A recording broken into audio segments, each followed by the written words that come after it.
ito yung project natin sa San Miguel, Bulacan. Naka one-time flashing with time delay, tapos naka-interlock yung mga head. So, pag na-check nyo na yung tubig, okay, na-check nyo na yung valve, na dapat lahat na nakasara. Tapos, service position, malalaman mo naka-service position siya, may running lights. Pag nawala yung running lights, nagbabakasyon. Hindi ka dapat magbubukas dito. So okay naman. Okay din dapat yung time of day. Kasi select natin yung oras ng backwash. Military time naman siya para hindi siya mag-backwash nang nag-operate ka. Okay? So last, yung sinabi ko kanina, after nagawa mo yung checklist, tubig sa tangke, valve, time of day, service position. Yung pang-5, magpapakawala kayo ng tubig dito sa baso. Kukuha tayo dyan. So, ayun. Kuha tayo ng clear glass. Kuha mong ganon. Yan.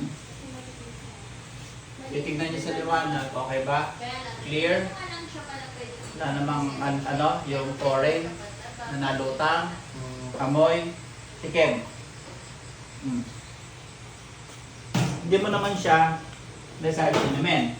Ang babantayan nyo na lasa, hindi dapat maalat. Kasi pag maalat, pwedeng nabanlawan nyo to, pag-higop nyo ng asin, pero doon sa linya, may kumandong alat. Yung alat, babara sa membrane. Bababa ngayon yung flow mo. Pag maalat, mag-release lang kayo dito. Kaya ka ng isang container, hanggang mawala yung alat. Pag hindi na siya maalat, pwede ka nang mag-panda. So, ang setup natin, naka-motor control na maayos. Computed yung size ng wire. Lahat ng motor natin naka-royal cord. Ito ginagamit namin wire sa electrical, TF wire tawag dyan. Thermo fixture. Tapos, timer, relay, may breaker din to. 3 magnetic contactor na may overload. Tapos, properly tagged. May tagging yung components niya. Okay? So, ang trabaho nito, or sequence of operation niya, naka-interlock ng mga motor mo. Ano ibig sabihin nun? Buksan mo man yung RO, hindi aandar. Kasi meron tinatawag na sequence of operation dapat na masunod. Ano yung sequence muna? Paano muna yung feed pump o yung raw? Para kukuha siya ng tubig dun sa source tank o sa raw tank, babato nyo dyan, punta. So, pwede ko na siyang i-on ngayon. Pag in-on ko siya, iilaw siya ngayon, flashing, yung arrow. Magbibilang ng 90 seconds para yung mga tumingin, yung mga nasala niya na dumi, parang backwash. Okay. Ipo-flash out niya. Hindi na didikit dun sa film ng membrane. Yan. Pag namatay ito, saka lang ito ilaw. Saka lang gagana yung motor. Yun yung time delay. Ano ba advantage na may time delay ka? Nape-prevent yung dry pumping ng pump. Kasi kalaban ng pump, pero susunod, umandar ng walang tubig. So, napo-purge niya din yung air sa system. Napapalabas niya yung hangin. Yan. So, at the same time, nababanlawan yung membrane. Kasi nalaman mo may tubig siya, yun, umangat na yung reject mo. Yung concentrate valve, nakaangat. Pero yung product mo, bagsak pa rin. Yung system pressure, yung pressure ng pump, zero pa rin. Sabihin, hindi pa siya umaandar. So, andar lang yung pump mo, pag namatay ito. Yan natin. So, dito nakikita mo, may voltmeter, stable na kuryente, 23 volts. Yung isang motor na umaandar na 1.3 horsepower, 5 amperes lang ang current draw. Yan, pamawala na to. Kakangin niya. Namatay, tandaan. So ngayon, makikita mo ang flow mo, pumapalo ka ngayon ng halos 4.8 o 4.9, halos 5. 5 gallons per minute, 4.8 gallons per minute yung release mo. At 120 PSI. Yan yung normal. So what if, nagpo-production ka, bigyan ko muna ka Saldi Boy, nagpo-production ka, nawala ng tubig. Hindi, napuno muna pala. Napuno muna. So, pag na-trigger yung float switch doon, napuno siya, nakalagay doon, product tank full. Patay siya. Patay yung pump pag hindi nakailoto. So, let's say, nag-refill ka, hindi mo pinatay. Dire-diretso refill, hindi mo naman pinatay, bumaba yung level. Andar siya. Hindi na siya auto flush kasi naka-design siya one-time flushing lang. So, what if namatay naman yung yung raw. Ibig sabihin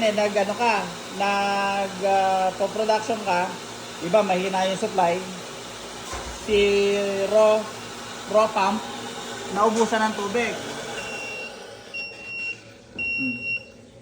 Di ba naka-interlock siya? Low level pa. Oh. Patay yung dalawang pump mo as safety, sabay mag-a-alarm siya.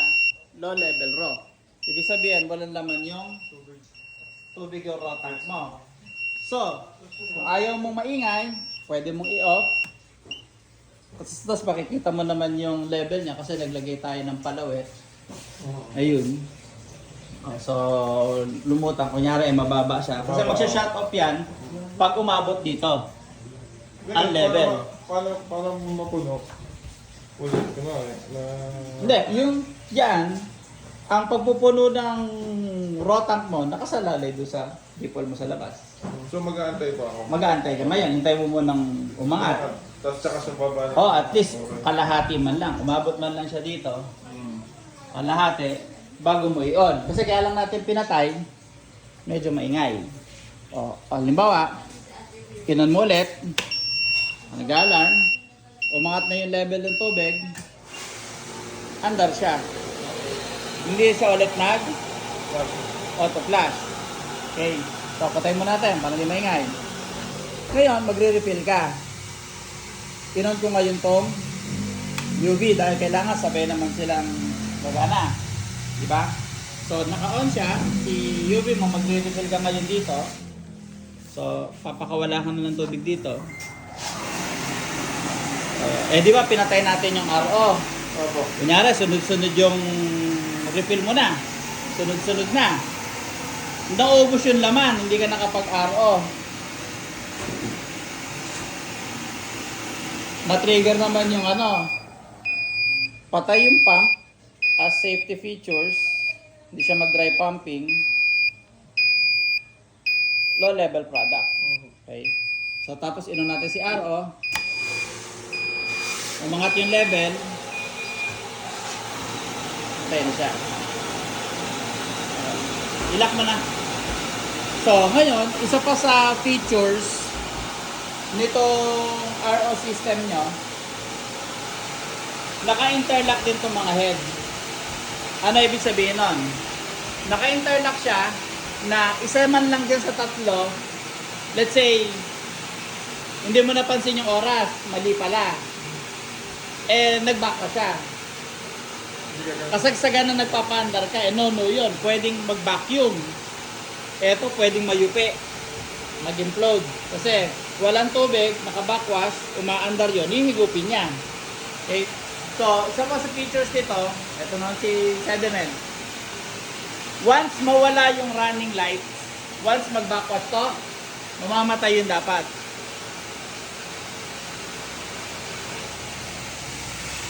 Once nawala yung running light, tayo mo na. Kung natin napatay yun. Ayun, hindi siya na. Patay siya. Bagsak, walang system pressure. Naka-on, no? Naka-on pero hindi umandar. Kasi, kaya pala, naka-on siya, umaandar siya, may backwash. So, naka-ano siya. So, naka-safety. May safety siya talaga. Yung iba walang ganyang design, yung iba. So, magtataka ka ngayon, bakit inon mo siya? Inon ko. Pag on, ba't di maandar? O baka, merong isang, yun, may naka-backwash. O, so, i-skip ko yung backwash.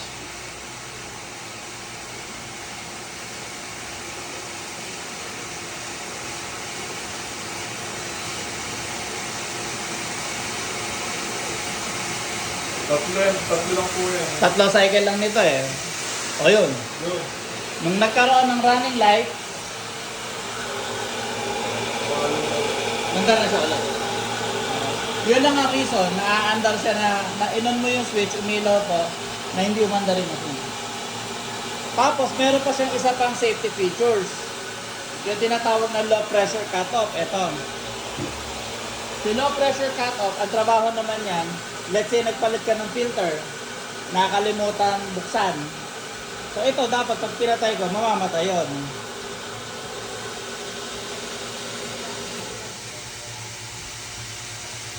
Namatay. Kasi hindi nakabukas. Kasi hindi nakabukas. Ayan. Ayan. Medyo may sino kaya, wala ng presyo. So namatay siya. May konti pa siguro lumalaman. Ayan, wala na yan. So dapat pag binuksan ko to, ayun, tuloy-tuloy na siya. Yun ang safety features ng machine niya. Tapos ito, hindi niya nagagalawin. Nakakalibrate na to. Meron akong relief valve doon eh, na ito yung kalahati lang yun na nakabukas. Hindi niya nagagalawin. Kasi pag yun nakasara, pwede umabot ng 90 PSI yung pressure. Ito malaking kumpang na ginamit natin. Kasi inaano ko na, in-anticipate ko yung eventually magdagdag ka pa na isa pang membrane pag lumakas yung production. So hindi na ako magpapalit ng pump. Kaya na ng vertical. So, question 10. Patayin mo na, maingay. Ayan. Dito na lang. Sa pagre-refill naman, yung ating electrical.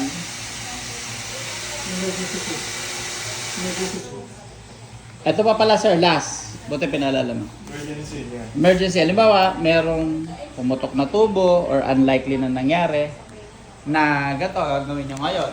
Kasi di ba, halimbawa, matataranta ka. Let's say, tinabi nyo yung susi, hindi mo mabuksan sa loob. O di biglaan, off mo lang to.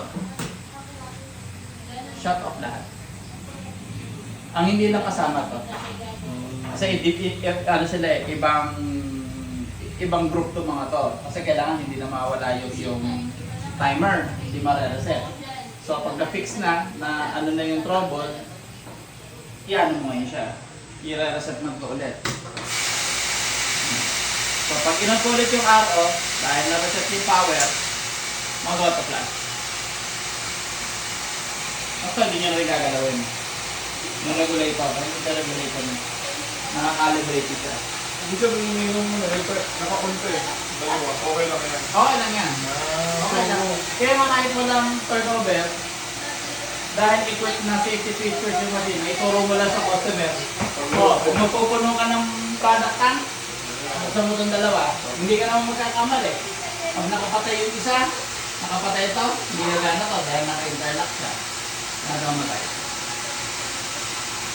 Ito naman, hindi pwedeng nakapatay ito dahil UV ang nag-a-address ng bacteria mo, ng microorganism. Ito, so hindi pwedeng patay si UV. So, gano'n lang.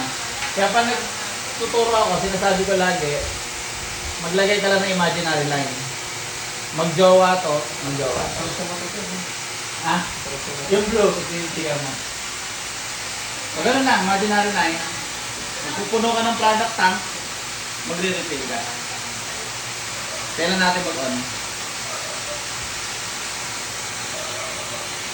So, RO, Master Control Panel.